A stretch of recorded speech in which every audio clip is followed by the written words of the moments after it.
விட்டாய். மாடு போல வந்தவனே மணி தவத்தை கலைத்தது என்ன? இதோ உனக்கு நான் இப்பமே சாபத்தை கொடுக்கிறேன்.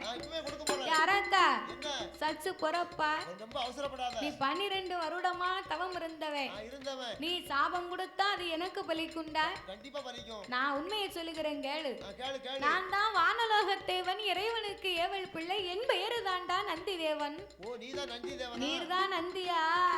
நீர் வந்திருக்கேரு, எதுக்கு வந்திருக்கேரு? நான் ஆண்டவனை எண்ணி தவம் இருந்தேன், ஆண்டவனை காங்கலிய. அரக்கா நீ கவலைப்படாத. ஆண்டவே சிவபெருமான் தான் உன்னை அழைத்து வரும்படியாக என்னை அனுப்பி வைத்தார். நான் உங்க கூட வரணுமா? உங்க கூட நான் எப்படி கைலாசத்துக்கு வர முடியும்? நீர் ஒரு கைலாச பிறவி, நான் ஒரு பூலோக பிறவி, எப்படியா வர முடியும்? ஏ அரக்கா, 2 கடவாயிலையும் ஒதுக்கு. ஒதுக்கின 3 முக்கால் நாளிகையில உனக்கு